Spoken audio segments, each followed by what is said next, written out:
key to unlock the door. Stuck running out on Highway 64. To me, art is a way of life, and it's the way of the curious, it's the way of the search. It's how we express ourselves. That's how we're able to connect with people. It's how we're able to understand a bit more about ourselves. There's no secret recipe to how you find success. It's simply not giving up. What is art? On its basis level, I think it's the communication of emotion. I think that the operatic theatre is something that you can connect to. And in this moment when you are in the theatre, you can forget your worries.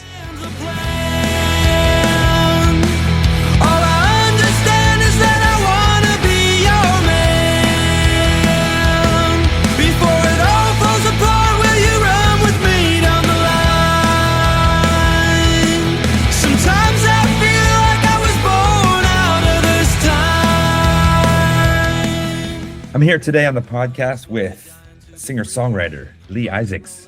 Lee hails from Nashville, Tennessee, in the good old US of A. And he is a alternative rocker, a folk rocker. He even said the word Americana. And he has a wide range of different styles of music, and that's why I throw it all out there. He's definitely a rock and roller. Young cat with up-and-coming sound. He's been in Nashville for 4 years working on his music career. I'm so excited to talk to him. Lee, welcome to the podcast. Thank you for having me, Jim. It's a pleasure to be here. Yeah, it's great to have you on. And let's start off with an inspiration. I asked all my guests something that inspires them, something you carry with you throughout the day. It can be a quote, a book, even a person. Well, I've actually listened to a few of your episodes on this podcast, and what I find interesting is a lot of times you say, like, it can come from anywhere. And really that, for me, okay, I think speaks like the truth, because inspiration for me really does come from anywhere. I mean, like, for me, like, it's kind of corny, but like one thing I love doing is if like there's a good view of like the sunset, I like to sit there and just take it all in. And, you know, it's like this big masterpiece that God created with all the, you know, colors and this great aroma. So there have been times where I'm just doing that, you know, I'm just relaxing. I'm just kind of taking in what's around me. And then all of a sudden I get this idea for a song and I got to write it down and I got to go grab the guitar. And, you know, so it really, for me, it can come from anywhere. There's a lot of people that inspire me, you know, a lot of artists that have really influenced my sound. But I think sometimes just observing what's going on in the world around you is a really great way to get inspired. Because truly, it really can come from anywhere. I feel like that's the best way of describing it. Yeah. And it's funny, a lot of artists use nature as an inspiration. And I know for me, I love getting out in nature. Being in Colorado, I love hiking and mountains and things like that. Just getting out. And you're right. You seeing a beautiful sunset or even a beautiful sunrise, though I don't see it very often. Oh, yeah. Yeah. You know, or like seeing that where you just kind of get hit by that. Wow, that's just like a rainbow. I mean, remember that? That rainbow meme from many years ago where the guy was like, "It's a rainbow," and he was just going crazy all the way across the sky. And I think everybody who's seen a rainbow has felt that way. They may not have expressed it that way, but you know, you're like, it's just when it's bright and colorful, and it's not raining on your head, and you're just like, wow, that's amazing. You know, it's nature's beautiful. For sure. I used to live in college. I lived in a house that had like an outdoor balcony kind of porch, and it had a tin roof. And when it would rain, I would go sit out there and just listen to the sound of the rain and kind of, you know, see everything else get drenched. There wouldn't be a drop on me. You know, the roof did a good job, but sometimes even just taking in that, you know, you're so at peace and it's so serene that you find, hey, this is a good time to maybe jot some ideas down, and then the next thing you know, you've got something cooking from that. Yeah, absolutely. That's good. So I have some questions about that, but let's get into your story first. Tell us a little bit about your story as an artist, how long you've been playing music, when you decided to become a professional musician, things like that. Of course, yeah. So I'm from Louisville, Kentucky. I was born and raised there. And it's funny because growing up, I loved music. I loved listening to it, but I never really thought about playing it myself or really trying to make a living with it. Growing up, this was back in the day when radio was still kind of like a popular thing. You know, you'd listen to that in the car on the way to school. And what's radio? You're right. Yeah. You know, in this day and age, like who listens to that anymore? But no, I remember hearing like on the radio for the first time when it had just come out, like American Idiot and Viva La Vida and She Will Be Loved and all these rock songs that some people now consider classics. I know for me, they're, some of the most legendary tracks, I think, of this century. But it's funny to think, like, I really didn't see myself as a kid, like, 7, 8 years old or whatever, making music or playing any instruments. Right. My mom wanted me to take piano lessons, and I did, but I always thought, like, what's the point of this? I'm never going to need this skill. And then Piano's when I was stupid. right, yeah, like, why am I doing this? And then when I was 12, I really became fascinated with the Beatles. As cliche as that is, I know there's probably, thousands, if not millions of artists maybe worldwide that can trace their lineage of, how they got into music back to that. But for me, it really started with them because I just was fascinated with, even though this was a band that existed long before I was born, there were so many people generations later that regarded them so highly. And I looked at their music from the time when they started to the time they ended and how much they changed and developed their style. So I just thought, well, I could do that, because I was a writer long before I was ever a musician. I used to love writing stories and try to write books and things. And, Okay. because more than anything, I'm a storyteller. I love to give people a good story to keep them, interested and kind of on the edge of their seat and wonder what's going to happen next. And I thought, well, yeah, just keep them going. And I thought, well, I could transfer that into music, because in just a few minutes, you're able to tell an entire narrative. There's songs that I listened to that I thought, man, you could almost make a whole 2-hour feature film out of that. And instead, this artist was able to put it together in just a few minutes. So I kind of wanted to be able to do that. I thought it was challenging, and I thought, man, that'd be really fascinating if you can play something for people and they feel like they've really gone through an entire experience in just 3 or 4 minutes. So that was kind of where I started out, and I was 12. So I picked up a guitar. I started playing. I started taking those piano lessons more seriously. Thanks, my mom. Yeah, thanks, Mom. Thanks for getting me going. And for me, it was like it took a few years to really get to a point where I was confident in sharing any songs that I'd written, and thought, this is good enough. I can go out and play this in front of people and feel like it's something that they'll remember and walk away from feeling like, wow, that was pretty good. So that's what I started doing. And then for years, as I went through high school and college, I really just worked on a lot of the songs I'd written. I played in, a couple bands here and there, but nothing really ever came of it. And then when I was in college, I started to record my own songs. I did an internship at a recording studio, Oakwood Recording Studios in Nicholsville, Kentucky, right outside of Lexington, Kentucky, Shout out to Oakwood Studios. Yeah. We got Mom, we got Oakwood. Yeah.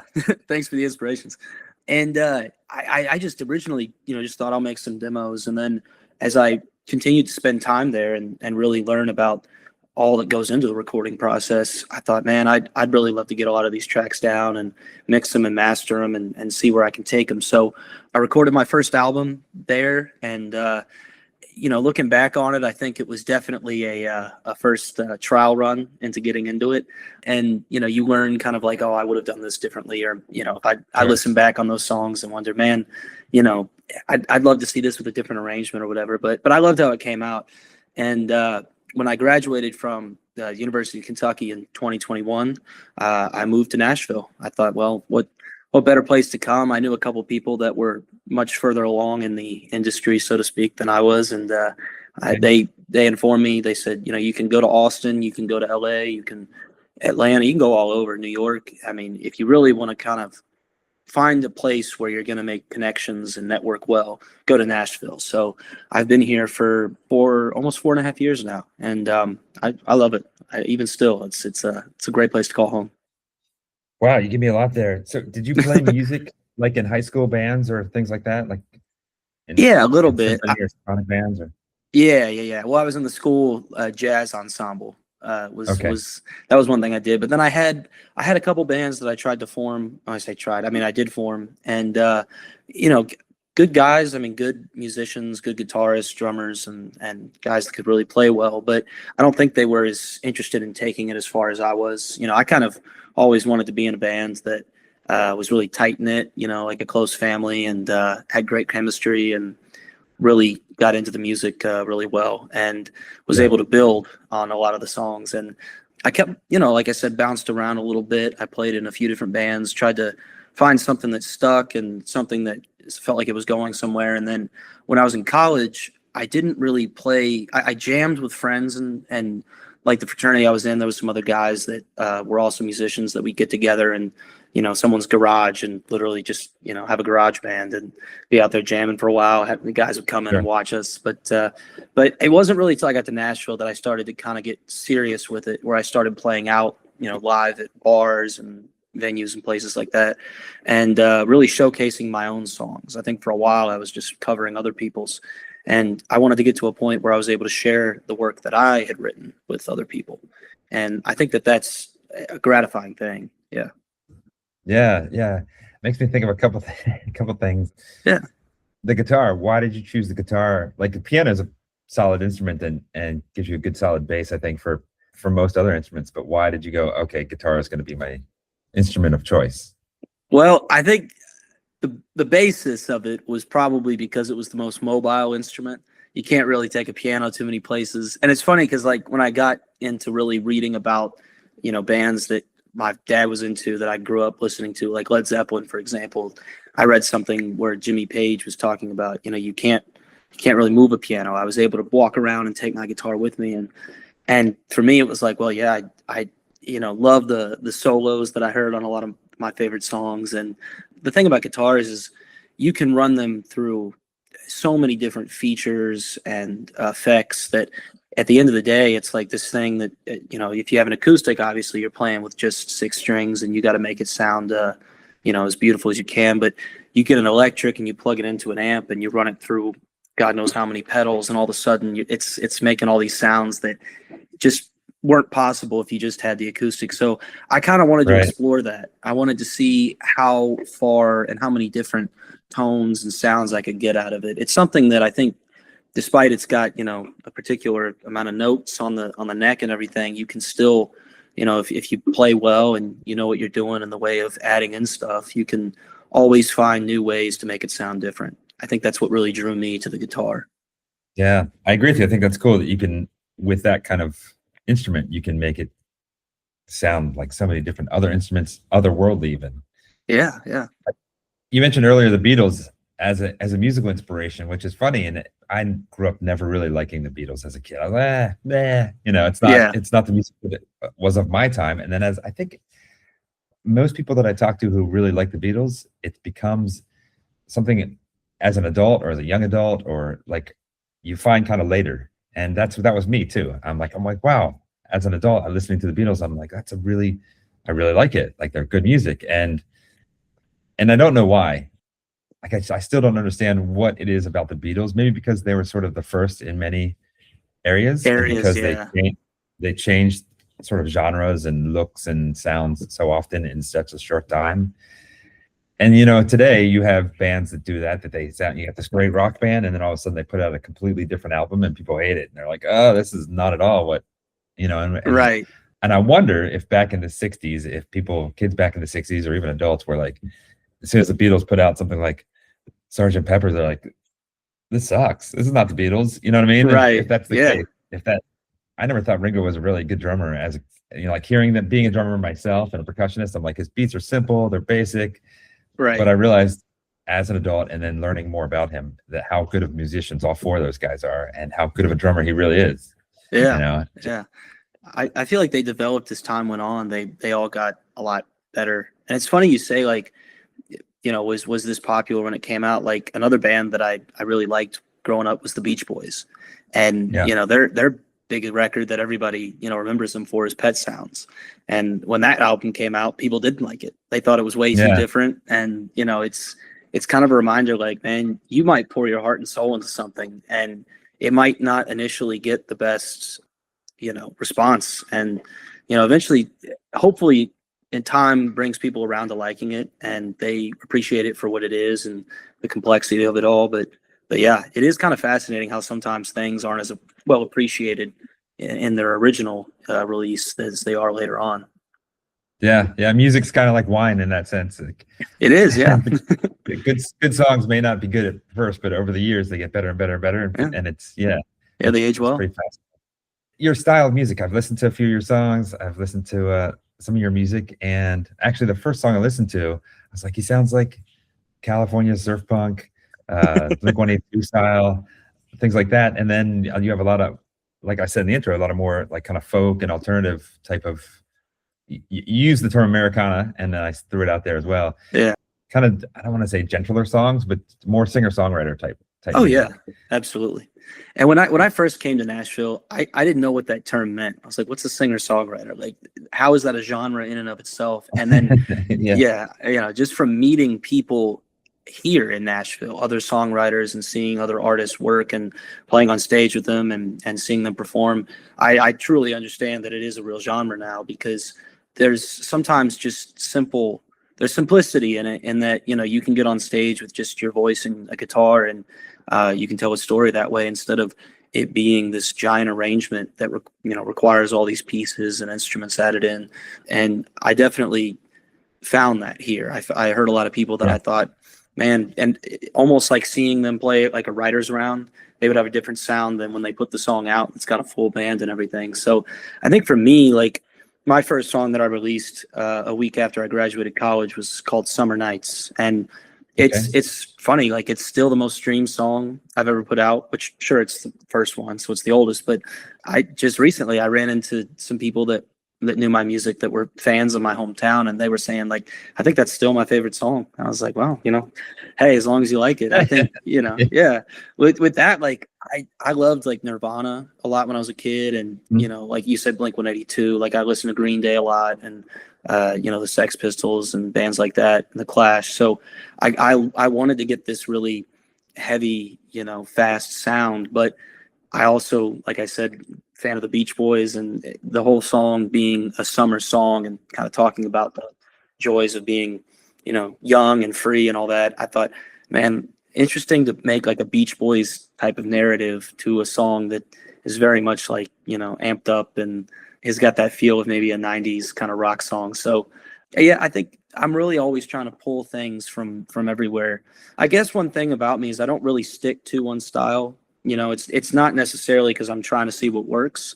It's more because I really do listen to all different kinds of music. Like when I was in college, especially, I listened to a lot of EDM, and I thought, well, that'd be cool to go in the studio and just kind of mess around, get some synthesizers, and add in all these effects and see what I can come up with. And songs like In Another Life off my second album, and Bet You Weren't Expecting This off my first, I think I definitely did that. I don't know how you would classify that.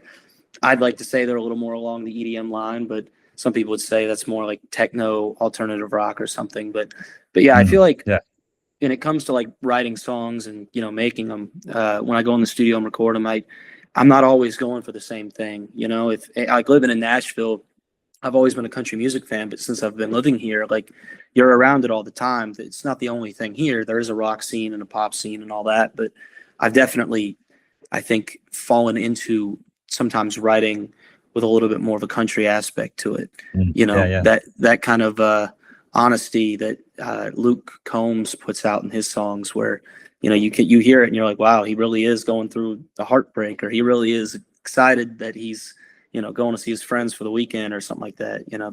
There's a lot of emotion, even if it's simple. If it's kind of like, people are like, like if they listen to one of my songs and people were like, oh, this is kind of a sad song, it's like, well, I don't necessarily write just happy or sad or whatever. I mean, I mentioned, talking about observing the world around you, but I also write songs that stem from my own life and experiences, of course. So I think in a way it's like, you're not always going to be in one mood. You're not always trying to stick with one thing. Like I like adapting, and, you go to like a lot of artists you mentioned, like the Beatles or even Taylor Swift in a more modern sense. Like, they might've started out with one kind of style or sound, and over time it was like, well, they took in new influences, and the next thing you know, they're creating stuff that is different than their early records. But obviously the fans like the work there. So, I'm just hoping that people that like my sound in one place will be able to look at songs that are different and go, wow, like that, it may not, even if it's not their cup of tea, they can get into it a little bit. Have an appreciation for what you've created. Oh yeah. Sure. Mm-hmm. Yeah. You mentioned college a few times. Did you go to college for music? I did not. It's funny. I just wanted to be kind of a regular student in college. I kind of knew, I was like, well, I think I was still honing my craft. I think I was still developing as a songwriter, and there weren't too many places to play out live in Lexington when I was there. At least I didn't pursue that a lot. I kind of, just went to class, was in a fraternity, had a good time, but I definitely kept writing. I always write, whether it's songs or just write ideas down or anything like that. So I kind of wanted to savor my time, just having fun while I could, and then The college experience. right, yeah, and Yeah. and take it all in. And then after I graduated and moved to Nashville, that's really when I thought, okay, I've got to, I don't know if I was necessarily in my shell, but definitely wanted to come out of my shell and Yeah. expand a little bit and share what I'd done with the world. So, and it's gone well so far. What's your degree in? Oh, my degree, it was in marketing, actually. I wanted to be able to help Marketing. promote myself. Yeah. Yeah, So- that's actually, I think, a good degree for someone who's an artist, because that's one of the things that I think all artists, whether you're a musician or a visual artist or whatever, you got to market yourself. You're marketing yourself as the product, and it's very challenging, I think, to It market is. yourself, even It if you believe in is. your work. Oh, But yeah. it's different than saying, "Hey, let me sell you this product." I Yeah. can sell you this phone, but I'm the product. It's a lot harder, I think, sometimes. Oh yeah, I always tell people that it's easier than ever to get yourself out there in today's day and age because of social media and how well everything travels through technology and how fast communication works these days. But while it is easier than ever to get yourself out there, it's harder than ever to get people's attention because everybody is putting themselves out there. And you think about it, if you go on Instagram or TikTok or whatever your poison is, you go on there and you might, flip through some videos, you might go down the timeline, and you might see a couple people that you don't recognize or that are trying to promote themselves, their work, whether it's, art or music or, physical art, or they're trying to sell something, like you said. And, how much do you really pay attention or always think, wow, I liked that enough, I'm going to click on this link, I'm going to pursue it and go through it. So it is harder than ever, I think, to get people's attention. But that's the great thing, is that there are so many ways to get people's attention because of YouTube and Instagram and TikTok. I mean, there's all kinds of social media platforms to be able to help promote your brand, whether it is music or a business or, just yourself. I think that it's great that you can kind of show people a side of, hey, this is what I'm really like. Some people are a little more vulnerable online than others. And some people, of course, I know people that hate going onto these apps or going online because they think, oh, there's too much, or there's too much I don't like to see. But you really can find some fascinating artists and work that they've done. And, I think it's great because it really is a great way to share your work with the world. Yeah. What's your social media of choice? I post on Instagram a lot, and I've found that I have the best following on YouTube. And I think sometimes that's typically, like, I have friends that they don't necessarily use Spotify or Apple Music or anything. They go to YouTube just because it's quick and easy, and they're able to find what they're looking for. So I tend to try and post on everything across the board pretty frequently. But I found that YouTube I get pretty good traction on, and I think that way, like, if you're going on YouTube, sure, they have shorts, but typically a lot of people, when they go on, they want to find a video that, it might be a few minutes long. It might be whether it's an actual performance on stage, at a concert or something, or if they're coming to just watch me play guitar in a room by myself and I'm just covering someone else's song, but might be my interpretation of it, my version of it. Yeah.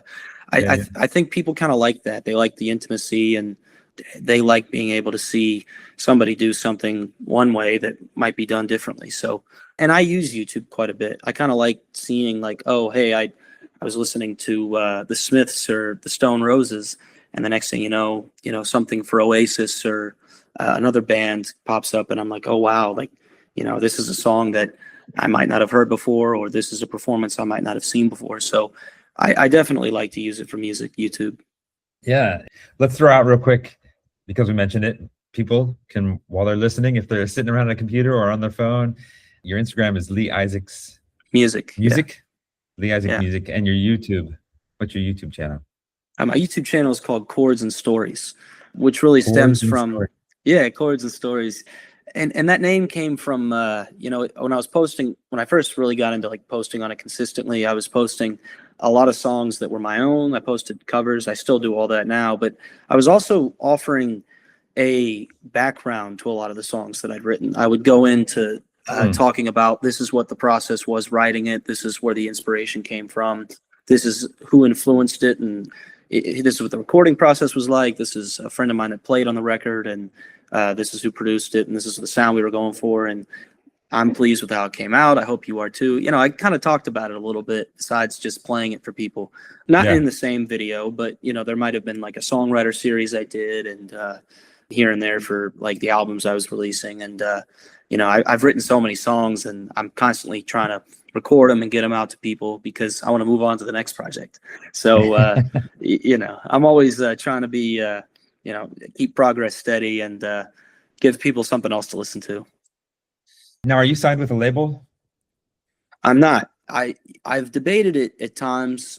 The thing about being signed to a label, it is great for artists in the way of promotion. They will back you. They will help get your name out there. They'll expose you to all different kinds of new audiences. It really is a great way to be able to market yourself.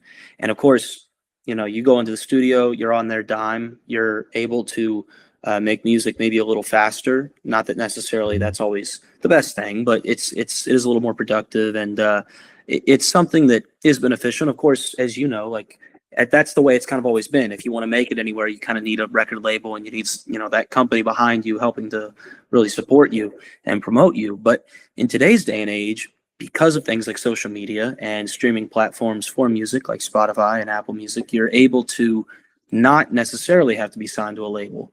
And as a result, you can be an independent artist, which I kind of like. I have to admit, there have been many times where I've debated, should I really pursue more in being signed to a label? It would definitely help me get my brand out there. But I like having my own schedule. I like kind of being able to say what music I want to be able to make instead of having somebody tell me, well, I didn't like it that much. Could you go back and do it differently? Or could you go back and give me something else? I think it's kind of important to have your own work ethic and your own style to how you go about being able to get where you want. And that's what I like about being an independent artist. It does make it harder. You are constantly trying to put yourself out there. You might find help, but it's not going to be in the way that these, you know, millions and $billion labels are being able to put behind you. But yeah, I do like being an independent artist. And you know, when I started putting my music out, I started my own publishing company because I wanted to be able to have 100% of the control of my songs, and you know, had to get into the business savvy of things a little bit. Yeah. This is where that marketing degree comes into play. Absolutely. Yeah. And I'd recommend it for anybody that's getting themselves out there and trying to put their music out to the world. I mean, the more you know, the better. Knowledge really is power. Sure. It really is going to help you get further along. The better you know about the system and the whole process of trying to be able to get your stuff out there. Like, I copyright all my songs, so I make sure that, you know, I retain all the rights, and that's something that, you know, if you don't do, and I'm not necessarily saying a label would necessarily mess you up later on, but there is a whole market for people buying rights to artist songs. And I mean, as you and many people know, Taylor Swift had a big problem with that for years. Most famous, I think, in recent times. Yeah. Had that whole issue with Scooter Braun where she didn't necessarily own her songs 100%, and went back and re-recorded them and tried to make them her own. And eventually she did win that battle, and now has the rights to all her music. I mean, that's going back to the Beatles. That's one that they fought for years to get all the Lennon McCartney tracks under their control. And it wasn't really till long after John Lennon had died that they were able to make some progress with it. So the more you know, and the more you can protect yourself against people that are, you know, might want to be able to make a little bit of a financial gain from the work you've done, the better off you're going to be. Yeah. I remember there's a story of Michael Jackson and Paul McCartney. One of the songs they did together, I think it was on the Thriller album, but they were working on the song, whatever, and McCartney was telling them like that the real money is in owning the publishing rights or owning the song. And so Michael Jackson went out and he bought a whole bunch of Beatles music after that. And so he's like, I take your advice and I'm buying your music. And, you know, you're right. And I think that's really great advice. I had recently just released a podcast episode where I talked to a music producer, Don Rodriguez, and he mentioned those same things: owning your publishing rights, copywriting your music. It's very important, and how most artists, especially new artists, don't do that. So I'd love to hear that again. I'm glad you threw that out there for everybody. Yeah. I wanted to ask you, you talked a little bit about the inspiration of nature in the beginning of our chat, and about how sometimes that inspiration just comes to you. Do you remember the first time a song, just like, not just an idea, but the whole song came out, both the lyrics and the music just sort of flowed?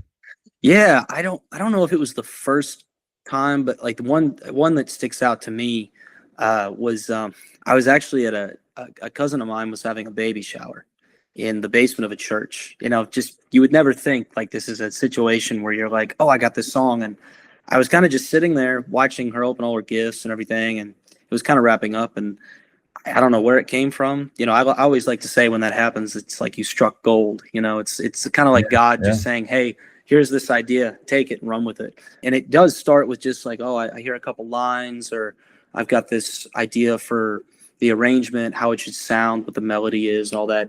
And then the next thing you know, it's kind of like consuming your mind, and that it just keeps going. You're hearing more and more, and all of a sudden you realize I have to excuse myself from the situation to go write this down, and yeah, you know, get the voice memos out on your phone, and like, okay, it's this chord, and I'm, you know, this is what it sounds like, and all that.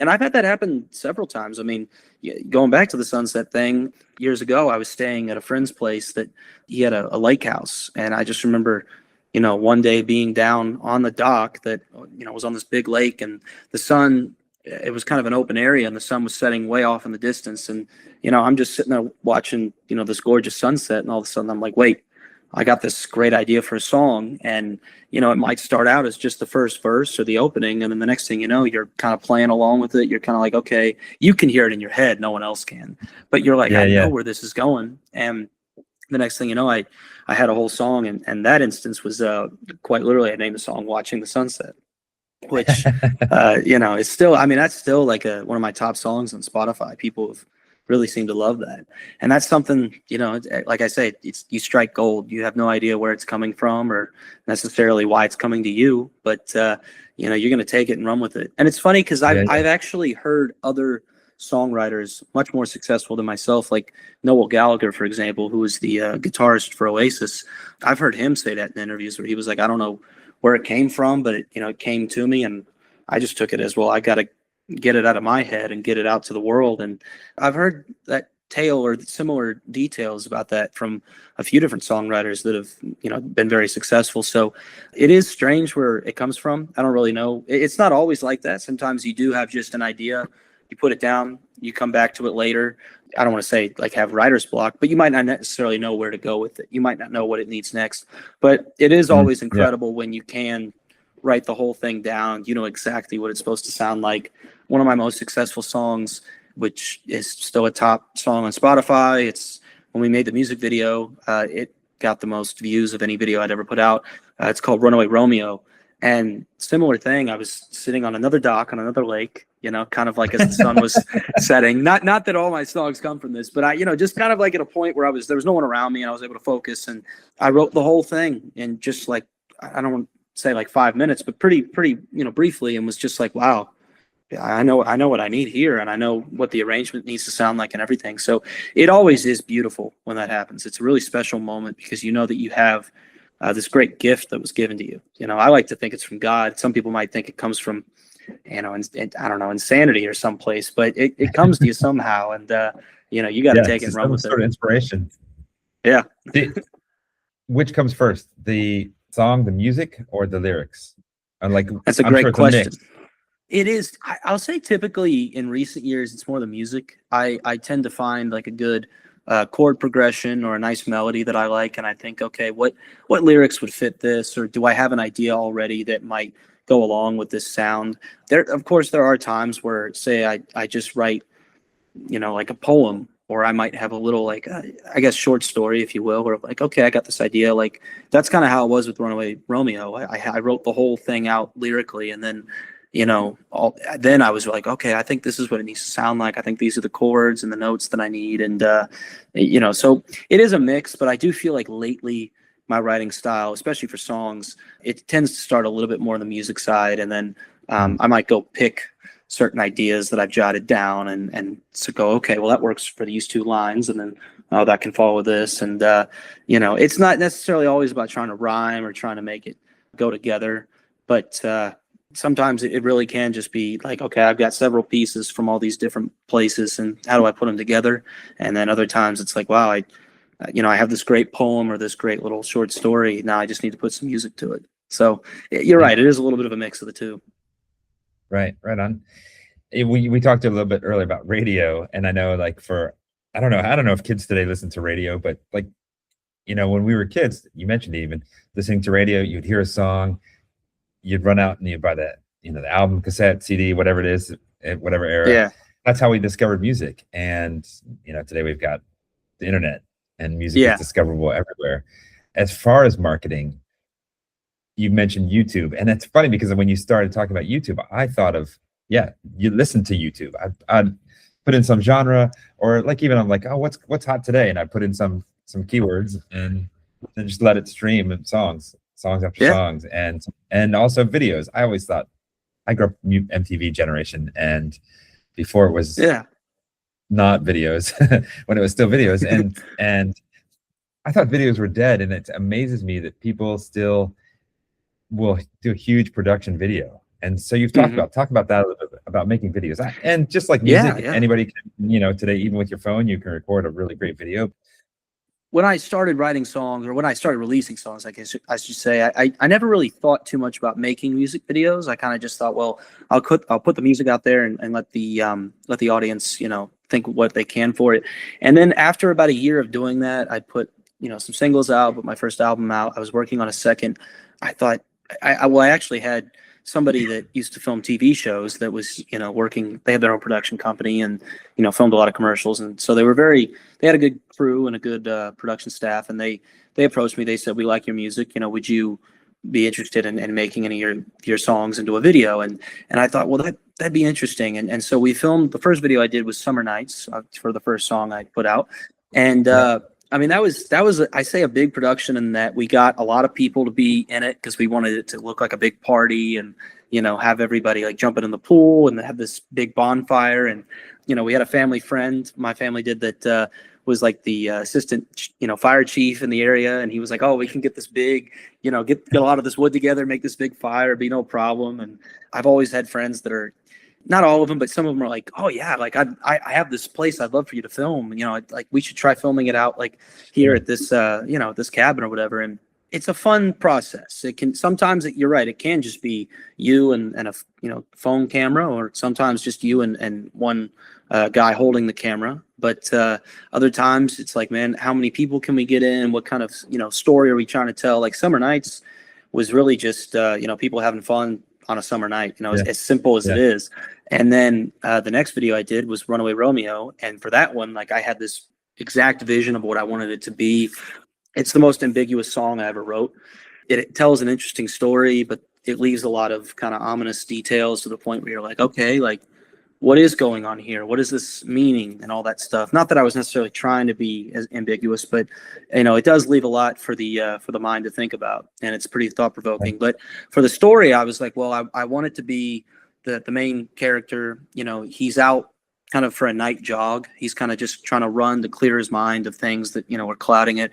And then a lot of the video is flashbacks. I thought, okay, I want it to be flashback to say this situation where he was with this person in this place, and this is what happened, and now he's thinking about it and what went wrong and all that kind of stuff. Sure. And so in going into making videos, sometimes you really have a good story that you want to tell, that the music might set the picture for it, but you want to kind of add the paint and everything to the canvas. You want to kind of give people a visual aspect. And I think that's why videos are still popular today. People like being able to have, to watch something their eyes can grasp, that their ears not only have to do.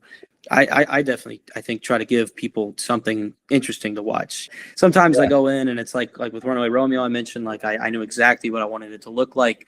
But then for like a video that we did 2 years ago, now that it's 2026, back in 24, Eye of the Storm. Yeah, it's kind of still getting used to it.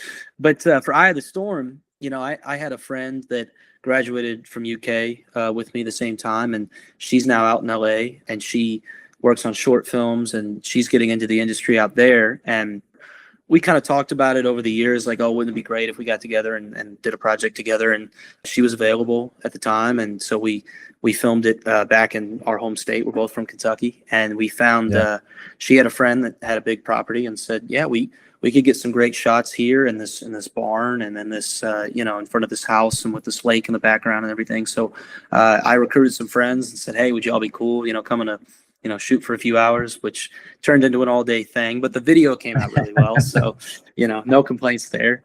And I mean, it's a fun process, man. It really is. You really feel like you're on a film set with some of them.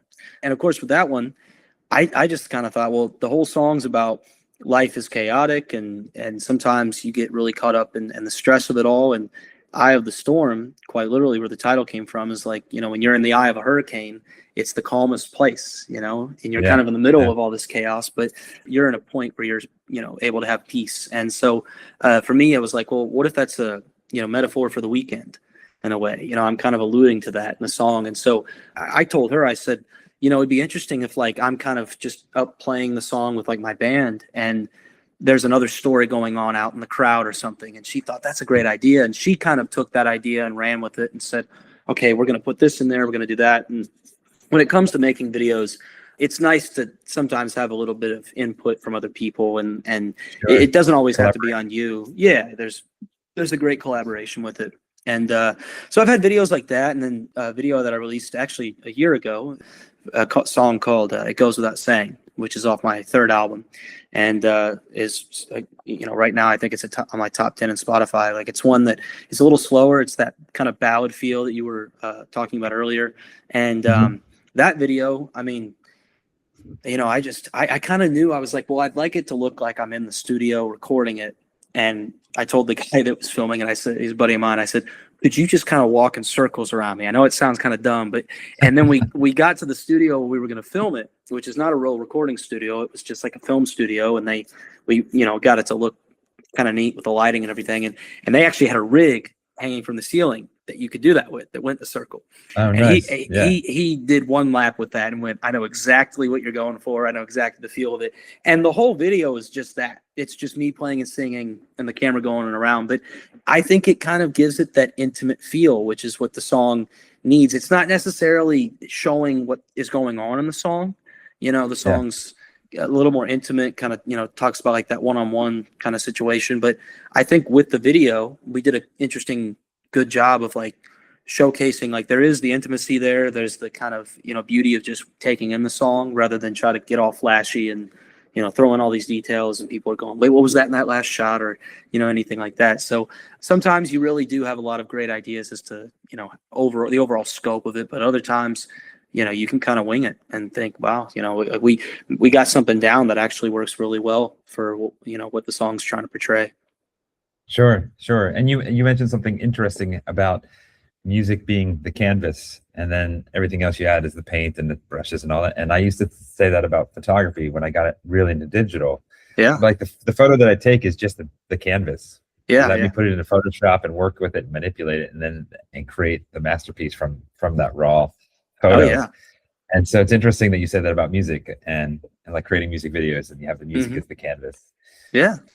So you have, like, you create videos, you put them up on YouTube, you create music, you throw it up on Spotify, and you have like your other social that you put in these reels or snippets or what have you of things you're doing and saying. How do you make the money, I guess, is the question. How do you make money as a singer-songwriter? And with all these, when you're not monetizing the music video unless you have huge numbers, right? And so same with music on Spotify. So as a singer-songwriter, as an independent artist, where does the bulk of your money come from? Well, it comes from a lot of those places you mentioned. It's not necessarily in droves. Like, for example, I always kind of, when you really look into it and kind of look into the analytics on Spotify, like if you have 1 million monthly listeners on Spotify, you've essentially made it. You've essentially got enough people that are coming back to listen to the music you make. And if it's like in a product and a business sense, they love your product. They're going to keep coming back for it. They're going to want more. And if you have 1 million monthly listeners, your songs are eventually going to get millions of streams. And I don't know if that's necessarily enough to live on unless you're, cranking songs out at a pretty good rate, and you continue to grow with your audience. But for me, like, I have 2,000 monthly listeners on Spotify, which it is not comparable maybe to a million, but I look at that and I'm like, man, I'm grateful to have that. Sure. And you always feel like you're growing a little bit, and you do make money from things like Spotify, Apple, and Pandora, and Amazon, and all those places. And then I actually have been fortunate enough to have gotten to a point where I was getting enough of a following on YouTube. There were people that were coming back consistently to watch my stuff, and I reached a mark where if your videos and your content is getting so many hours worth of views basically in a certain calendar year, they'll let you monetize your channel so you can start making money off of the videos you put out. So I've done that. I've gotten to that point as well. But in today's day and age, and this kind of goes even for like the major artists that you see, like Sabrina Carpenter or anybody like that, they do make the bulk, any musician makes the bulk of their money from playing live. You go places and people come to see you, and if they pay, great. But if, like, say you're playing in a bar where there might not be like a cover to get in, but if people are coming, they're paying the bar to buy drinks and all that kind of stuff, the bar will pay you. So playing out live a lot is where you make, I'd say, the bulk. But you do make some money from all the releases and the videos and stuff like that. The goal and the dream, of course, is to be able to have a financial stability to where you're making enough off of that you don't have to maybe kill yourself trying to play as many dates as possible or go as many places. Like I've been fortunate enough, even though I live in Nashville, I play all over the country. I've played in LA, San Diego, Vegas, all over. And the cool thing about that is, you get those opportunities, and whether you're playing for like a private party where there's just a few hundred people, or you're playing at a festival where there's a few thousand, you're always trying to grow your audience and expand your sound maybe a little bit, and reach a whole new group of people. And those opportunities typically will pay a little bit better. There's thousands of musicians here in Nashville that are playing Broadway every night, that are playing to the more local places where they might get a little bit better pay, but you do make a lot of money trying to play out live. But yeah, you just got to keep at it. The more consistently you put stuff out there, the better chance you're going to be able to have making a profit off of what you're doing. Yeah, success comes from not giving up. Absolutely. So yes. And you mentioned having you hit the 2,000 mark on Spotify. That's not nothing. That's something. Oh yeah. Let's get you to 3, get you to 5, get you to 10, and then like you have almost half a million subscribers on YouTube. Yeah. Which is great. I remember when this podcast got 1,000 downloads, I was tripping. I was like, it's so great. And then I'm like, wait, 1,000 people have heard this? Like, that's crazy. And then 5,000, what? And then it just keeps going from there, And so it's also good to hear that you tour, that you don't just stay locally, especially Nashville. Nashville's a big pond with a lot of fish, I guess. It is. Oh, yeah. And you feel like a small fish in a giant ocean at times, because there are so many people trying to do what you're trying to do. It goes back to that thing about it's easier to get your name out there than ever, but it's harder than ever for people to really notice you. And especially that's like going back to the singer-songwriter genre and meeting so many people here that kind of fit that criteria. There are a lot of people that I've met that are incredibly talented artists, but their music is not necessarily like the most popular kind of style. Like it might be a little bit more unique, or like for example, like if you're more of like a 2000s kind of skater, rock kind of vibe, that's not necessarily something that you're going to hear if you were listening to the radio. It's still going back to that, but also like maybe that's not the same sound that like Post Malone or Kendrick Lamar or somebody that is really big and successful is trying to make. And I admire people that stick to that sound, that unique sense, instead of trying to go, well, this worked for Justin Bieber or for somebody, that's already done well, so maybe I'll try it. I certainly take influence from other people, but I never try to just copy what they're doing. I always try to say, well, I like this idea, or I like this sound, and I like the style that they did this in. It would be interesting to maybe do something along those lines, but it's not necessarily the same thing. Like one of my favorite modern artists is Sam Fender, who's from the UK. He's from England. Yep. And his sound, it's unique, and it's got a little bit of an 80s kind of feel to it. Not necessarily all 80s, but you can hear like the Bruce Springsteen influence in him, which I myself and incredibly heavily inspired by Bruce Springsteen. I love his music, but I heard Sam Fender's song "The Borders," and I thought that's a really great sound. I'd love to go, make something that's got a good guitar tone similar to that, and maybe it's got a similar feel with the tempo and all that. But I wasn't necessarily trying to recreate that song. I was trying to say, well, I'm going to take that idea and then morph it into Runaway Romeo or, When the Blues Kick In or whatever it is that I was trying to write. For that instance, it was Runaway Romeo. But then you got songs like When the Blues Kick In, which, there's a little bit of grit that you might hear in like Chris Stapleton's work, but then there's also that, Green Day, Nirvana kind of sound that comes out as well. So yeah, I mean, it really does come from all over the place. Yeah, you're pulling inspiration from everywhere. That's great. I love it. I love it. Absolutely. Let me ask you a little bit deeper question. Why should we care about art? It's a great question. Art is, I think, at the basis of it, from the bottom of the heart, it's in everybody. It's something that's in everyone's soul. A great quote that I love from Brian Wilson of the Beach Boys, when he was inducted in the Rock and Roll Hall of Fame, he said, "Music is God's voice." And for me, I really feel like it's a universal language. I mean, everybody can appreciate when they hear or see good art. Even if it's not something like if you dragged a friend into a museum that might not necessarily be into museums or spending a lot of time looking at all this artwork, whatever, they can still walk away. They might have seen something that really touched them, like the scene in Ferris Bueller's Day Off where they're looking at the paintings in the Chicago Gallery. But, so I think art, it's in all of us. It's something that we all are attracted to. We might see it in different forms. I always like to say music is like food. Everybody's got their different tastes and preferences. But I think it is important that we take time to appreciate art. And, it really is everywhere. It really is like whether you're seeing something cool that somebody digitally designed into great graphics on Instagram, if you're just scrolling through and go, oh, wow, that's a mural that somebody took time to, really put together. I mean, that's something that could catch your eye, and all of a sudden that's something that's in your head all day. Or you hear a good song that you've never heard before and you're thinking, wow, I don't even listen to this kind of music, but this is something that really spoke to me, and I'm going to add it to my playlist that I'm listening to right now or whatever. I think art, it's something that won't die. I think it's something that people will continue to make in all various shapes and forms. We talked about music and even maybe like painting and drawing a little bit, but I mean, there's there's performance art. There's all different kind of like the film industry and all that. So I think it's a category that you can't really pinpoint into one area, and it's something that is in all of us everywhere. So let's talk about your beard. Sitting here and looking, you got this beard. I noticed you've been sporting a beard lately, but on your website, your picture on your website, you look like a little kid. Compared to because you're all clean shaven. That's kind of something. I mean, like I feel like you mix it up with styles. I mean, I have friends that still can't grow a full beard. So I think for me, it's kind of like, well, I look back at like early Bruce Springsteen and I thought, well, he made it work. And you look at some people, sometimes it is something you can work, and who knows, I might shave it all off next month and go for that clean look again. I've got my hair's kind of long in that picture you're looking at. I know exactly which one it is.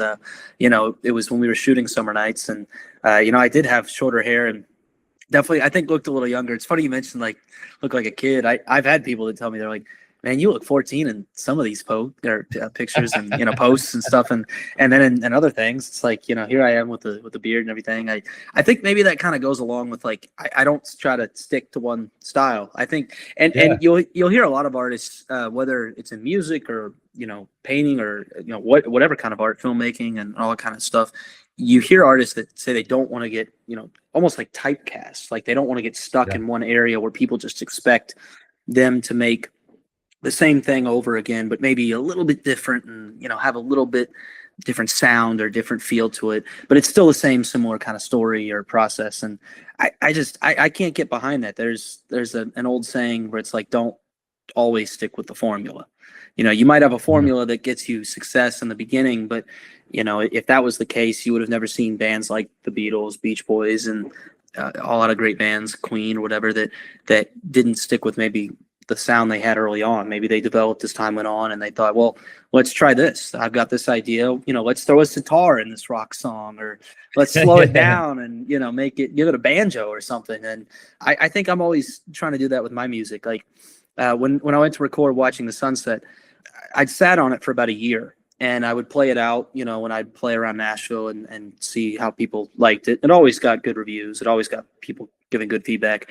But I had a buddy, his name's David Arvisu. He's a singer-songwriter from Denton, Texas, and he was living here at the time. And we would get together to write and just jam, and even played on stage, a few times. And he always I would maybe start just strumming the chords of that song, and he's a great guitarist. He would add in all these little fills and stuff on his acoustic, and I just thought, man, every time we play this, it sounds so good.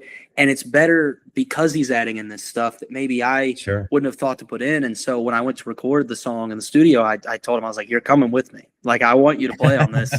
And that's who you hear when you hear that opening lick and you hear that solo. I mean, that's him. That's him playing it. I thought, man, I never even thought to put something like that in there. And then he's improvising all this. And that was the other thing. He was just kind of playing. He's like, well, it was different every time. If we were jamming like at his apartment or something, or we were kind of, jamming backstage before we went on or whatever, he might be playing one way, and then, we get in the studio and he's playing something different. So I think that's another important thing about art is you can take inspiration from anywhere. You can bring influences out from, all kinds of places, but don't be afraid to maybe throw something in there that isn't necessarily something that's normal for you. It's not a technique that you would normally go to, or that's kind of something that people look for in your art. I think it's important to branch out a little bit and try things that you might not have thought of before and think, well, see where it goes, maybe not live, unless you're a really good jam band or, you're good at improvising, but that's what the studio's for, man. And that's what the songwriting's for. You can always kind of take inspirations from anywhere and make changes as you go along. And a lot of my songs, you mentioned ones that I wrote maybe, in one sitting or knew exactly what I wanted to do with them. There were songs that I wrote that I sat on for a long time. Like I might have sat on them for like a year or two, where I was adding bits and pieces here. But I thought, well, it's missing a bridge, or it's missing something in the middle, or it's missing a good ending. And, I might have debated on how I wanted to end a song or begin, or whatever. And sometimes taking a step back and thinking, well, I'll come back to this later. And, you come back and maybe look at it in a little bit of a different angle, and you think, wow, okay, I know exactly what I need to do now and where this is going to go. Wow, a couple things you gave me there that I want to discuss. That's a little bit of course, not necessarily writer's block, but you have kind of like this, wow, it's not really going where I want it to go. So you put it aside. I mean, I've had the same thing with photography and visual art, a lot of different areas, in writing for sure, where it's just like, it doesn't really feel like it's hitting. And then you put it aside, and then all of a sudden that inspiration again comes to you, wherever that download. Oh, this is what it needs. And you're done. Absolutely. So I can totally relate to that. Going back to like the recording industry versus independent artist, I think being an independent artist gives you a lot more of that freedom, because it was always the recording industry. You hear stories of like, put out the first album and then put out the second album. It sounds similar to the first. Oh, we got a formula. Let's stick with the formula because we're selling records. Like, there's so many artists that are like, I hate that formula. And then they've done like 3, 4, 5 albums all the same, and they put out something different. That's when people are like, this is not the band that I know. But people can sniff that out too. Yeah, they can smell it. They're like, oh, this is the same thing they did the last couple times. Like, why would I want to spend time to listen to this or really, ingest it? But yeah. There's something to be said about, and this is what I wanted to ask you, like, to have a style and stick with that style as an artist, whether you're a visual artist, a musician, photographer, whatever.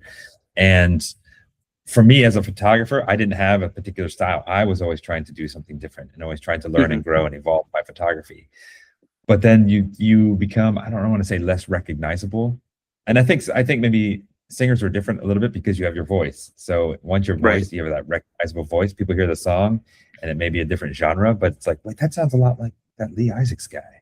And then, oh yeah, of course it's Lee Isaacs. I think that's a little different, but having that, being an independent artist gives you that freedom to do that kind of experimentation. Say, I want to do something more rock. I want to do something more country. I want to do something that's more folksy, Yeah, and that's the other thing. Like I said, I used to want to be in a really good tight knit band where there was like great chemistry, and I still love playing with other musicians, and I have guys that I'll regularly ask if I'm going to play a gig, like, hey, would you want to come play with me? And we do have good chemistry, and it works out well, and we have a great time on stage, and the audience always loves it, or they seem to love it.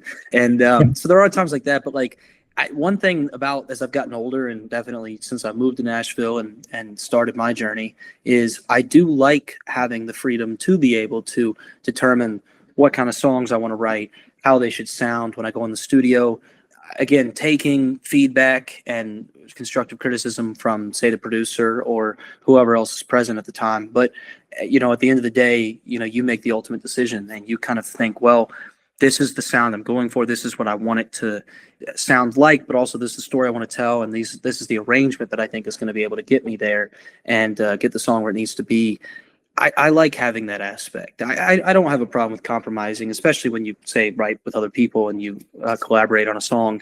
You're taking multiple people's ideas, multiple brains working at once, which can be a beautiful thing. Yeah. I've also seen some people that, you know, it kind of frustrates them because they're like, oh, you know, I want this idea to work, but, you know, the other person involved doesn't quite get there. But, you know, it is nice to have that freedom. It is nice to be able to say, well, this is where I want to go with my music and not be hindered on that. Right. Yeah.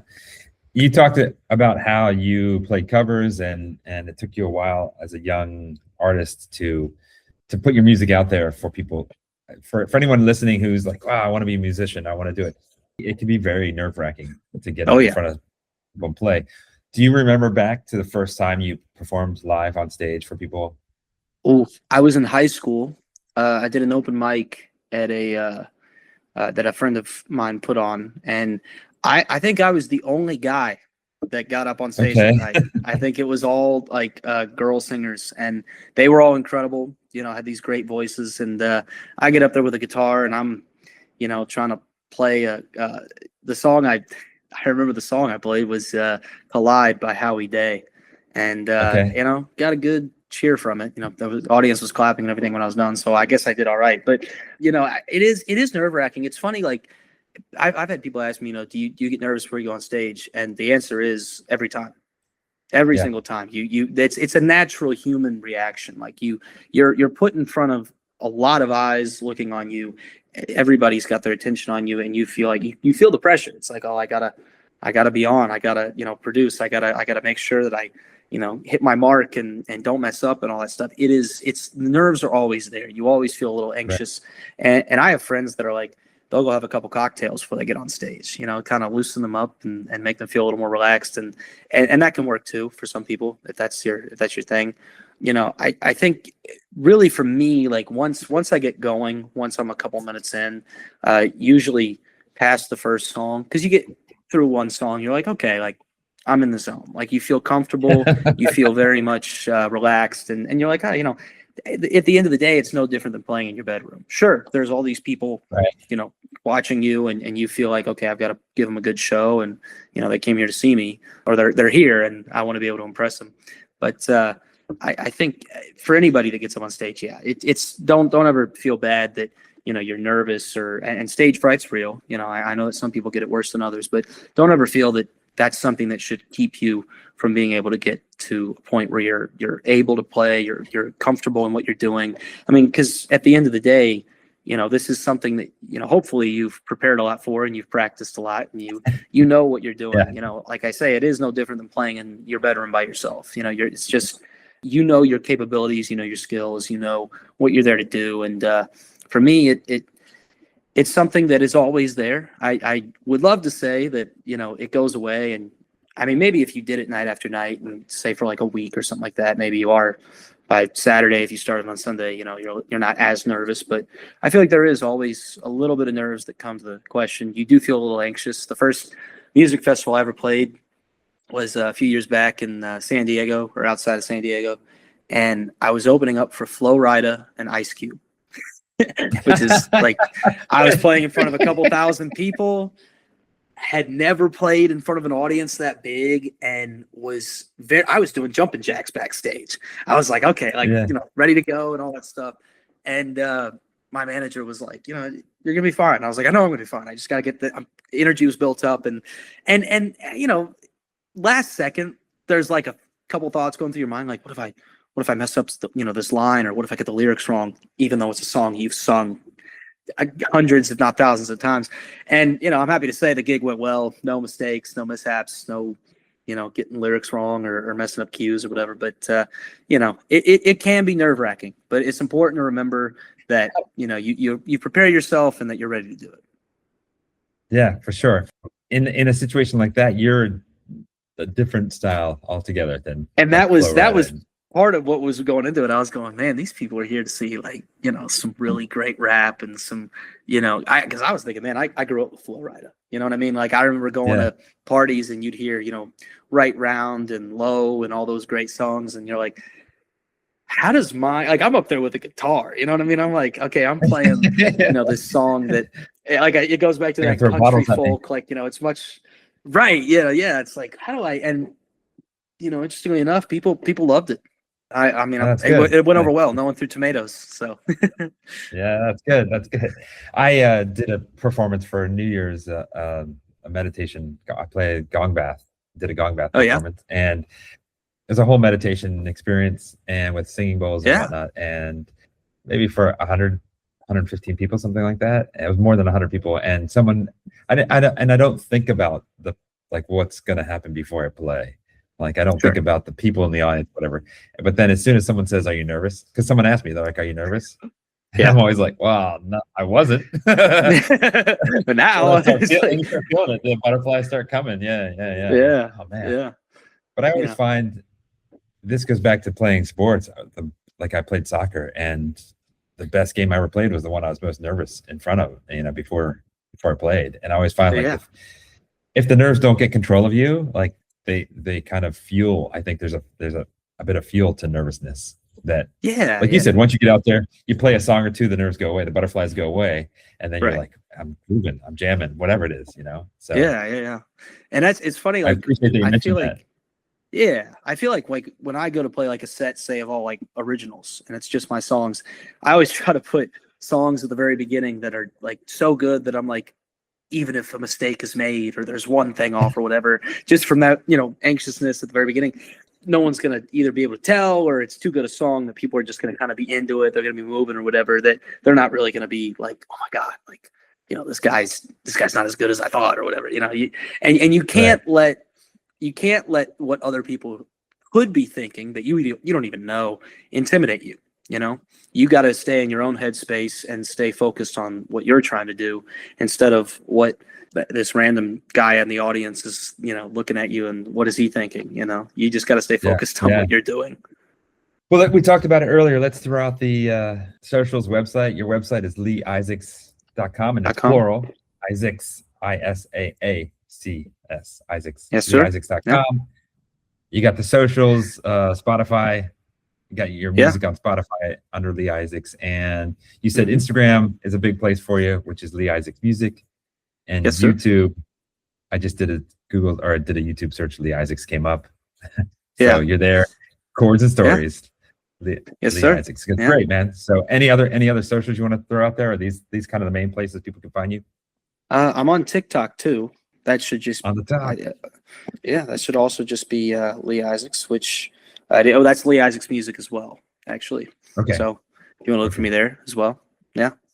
Awesome. This has been great. Lee, you've given a lot of great thoughts on the music industry, yourself as an independent artist, music styles, what it's like to be a musician. I really appreciate you taking the time to sit down and chat with me. Any final words or thoughts or wisdom that you'd want to share? Yeah. Keep being creative out there. For anybody listening, continue to pursue whatever your passion is.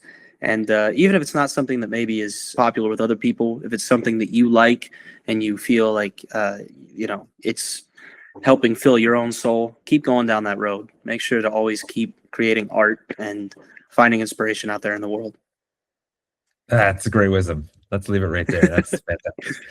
Thank you. Lee, thank you again. I really appreciate your time and sitting down and chatting, your wisdom. And do you have in 2026 big plans? Something that you want to throw out there? Yeah, I got a lot of music that I've been writing over the last couple of years that I'm gonna get in the studio and get out to the world. Release. We'll have some music videos, of course, that'll come out this year, as I always do. And then want to get back out there on stage as much as I can, give people something in person to be able to witness as far as the music goes. But I always love to surprise people. I always love to give people Yeah. something like, oh, I might, like, there have been years where I've only released maybe, a few songs, here and there. This year I might try to release a song like every month, or, work on a new album that maybe people didn't see coming, and, give them something that they can go home with and think, wow, like, he really did get me. I'm completely surprised. Yeah. Awesome. Throwing them a curveball. Yeah. Keeping people on their toes. I love it. Well, Lee, thank you again so much. I really appreciate your time, and look for Lee Isaacs wherever you listen to your music. And you going on tour this year? We'll see. Okay. I'm hoping to. Maybe Hopefully it's in the maybe you'll cards. see Lee in a city near you. So if not, go to Nashville. I'm sure you'll find him in Nashville. Yeah. So Thank you, Jim. I appreciate it. It's been a wonderful opportunity, and it was a pleasure to be here.